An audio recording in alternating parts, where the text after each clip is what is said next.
In the meantime, Senator Florence Ita-Giwa is still with us. Let me ask you. It's interesting for what we are seeing now.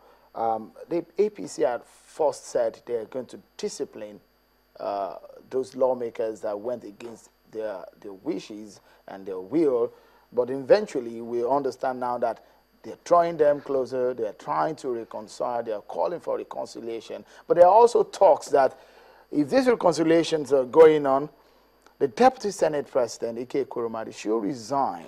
Do you subscribe to those kind of thoughts? Well, I'm very pleased with what Senator Ngige is saying. You understand that he does not see anything wrong with what has happened, you know. First of all, I think APC would have made the worst mistake of their life if they keep talking about discipline and sanctioning. We are not in a military dispensation. We are in democracy. But isn't there a way to discipline members of a political party? I don't know. What did they what did they do wrong? They went and voted for who they wanted. Against the will of the party that figured. You know, who they want, because the party, they are not in the Senate chambers, so they know what is good for the Senate chambers. And Ngige has said that there's been arrangement like that, do you understand, in the past, where, you know, both of them did not belong to the same political party. And that goes to prove to you what I said to you earlier on, that as much as possible, legislation is done in a way that is totally devoid of political parties. It's a game of interest about who you're representing and what is good for your constituency. Because so now, if you're telling me that there's no way Ekweremadu can resign, because Ekweremadu was voted for by the people, by his colleagues in the Senate, you know, and honestly, I would advise the APC not to rock the boat. What would happen if they do rock the boat? What could happen? Because if you rock the boat, you'll be causing more divide in the Senate, and it could affect the party, and it could affect the running of the government. The leader, and let me tell you something, I don't know, in my political party, the PDP, you understand, the leader of the party is the president, because he's the symbol of the party. So if the leader of the party is, you know, saying that, let it go, he has accepted them, then I don't see what all the forum is about. Do you understand what I'm saying? I work with my boss, with my father and friend today, Obasanjo. I work with Yaradua, and I know that at the time that Yaradua took over, we had the same issue, do you understand, in the House of Rep. And his attitude always was that, please, that is an independent arm of government. We can only, you know, collaborate. I will not go there to dictate to them. You know, in fact, there was a time that there were so many serious issues that I went to him and said to him that, Mr. President, we might be granting the country to a order, and what if this thing goes on and we are unable to handle it and there's military intervention? And he said to me that everybody will sleep in the same cell, so let them manage themselves. And they manage themselves. Do you understand? They always manage themselves. They always reconcile. So, you know, and for me, the thing that has given Buhari a plus is that he says that is what they want, leave it. If you start now to create any antagonism, it might cause more trouble. It might cause, you know, then that antagonism might now lead to antagonism towards the executive. And that will cause trouble. It will cause enmity.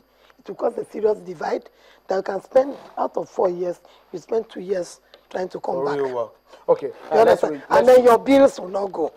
And if your bills do not go, you cannot run the country. You can't run the country. That would be an unfortunate one. We don't pray that should happen. Let's rejoin Senator Chris Ngige now. Thank you again for your patience.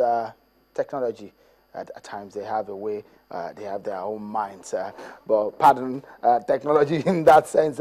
Senator Ngige, you were talking to us about the fact that there is no alarm about this issue. Isn't it an enough alarm already that is sounded with what we saw, your party being divided over this? We saw 51 senators on one side. We saw senators of like mind, senator in the Unity Forum. Isn't it a division already? And people are asking, Is it not too early for the APC to be torn apart? Barely 2 years after the formation of the party. Division in one family disputes that are usually rectified over breakfast and over lunch. So why do you bother about us? I've said it before, there is no cause for alarm. You see, the Senate of Federal Republic of Nigeria derives their power from the Constitution. Section 50 of the Constitution says they elect their own among themselves. That's the national.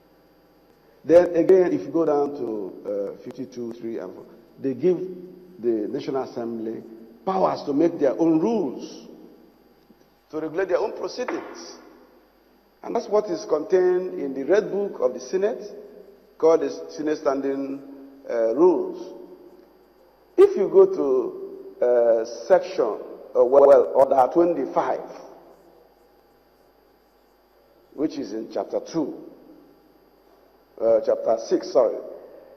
That particular order 25 gives the Senate President his powers. They're enumerated there. It flows out from the Constitution of the Federal Republic of Nigeria. The Senate President presides.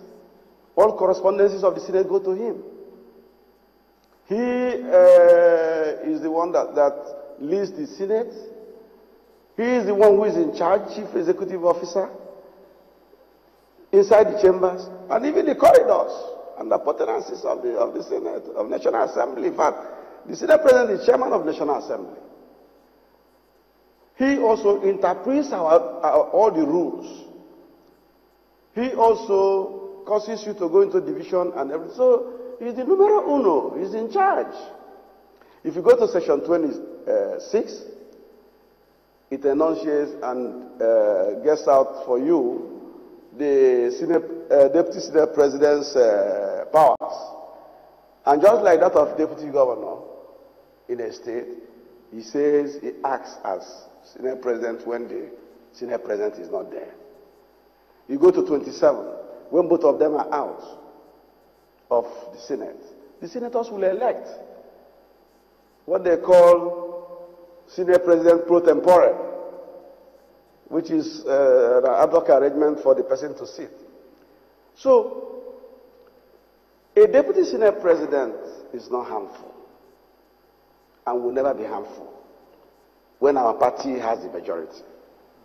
All right. The only thing that is here is that for our party will have to do their homework and make sure that the other officers, the majority officers, which is majority leader, who has powers to lead in debates and who has powers to also receive things from committee, set in motion what is the business of the Senate, that they are people who know their onions. So for me, there's no cause for alarm. All right. Because for a moment, one would think that there's been this issue of what role would the Southeast Bloc and the South Bloc, which are not as much represented in the APC members and the Senate, there's been that question about what would their role be. And of course, there's been talk about the fact that the Northwest, where the president is from, has the position of the president. The Southwest has the position of the vice president. And there's been talk about who becomes the secretary to the governor of the federation, who becomes what from the South and from the Southeast. Is it just solve that puzzle that Senator Ekweremadu, coming from the Southeast, has solved that problem? So we really do not need to worry about the slot for a Southeasterner in this administration. No. He is coming from the Southeast, have not solved that problem.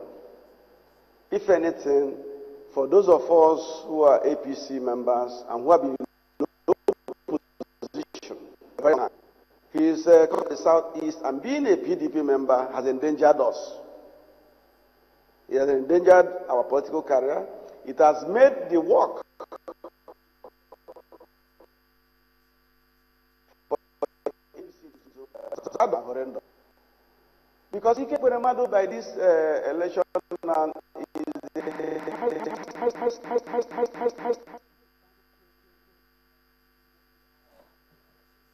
now we're having some other issues with satellite equipment there, but that question that I put to Senator Ngige, does he solve the question? I think if I can... Does he answer it?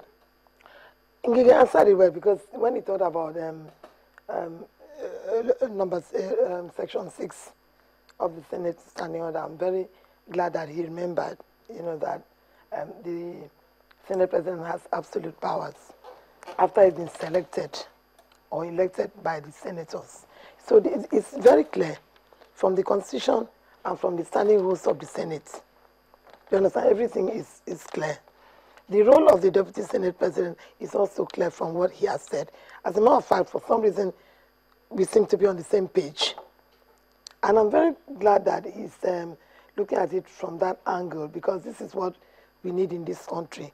I think it's just automatic that a senator would think that way, because you're thinking of the interests of the country. However, if he's worried about Ekweremadu, you understand, affecting his position, affecting the members of the APC, that's a different thing. But I'm looking at the unity of this country. And also, I'm looking at the material. And I'm telling Nigerians that with the combination of Ekweremadu and Saraki, you have an amazing, well-presented leaders, well-selected leaders of the Senate. Even the young man in the House of Rep, I don't know him very well, but I heard him speak. He's amiable and he has good command. He speaks well, and he seems to be friends with his colleagues. Interesting. Which means that he's going to have a smooth ride. Again, like I keep warning, or advising that do not create any antagonism, because the power of the gavel is strong. You understand? Do not antagonize the man holding the gavel.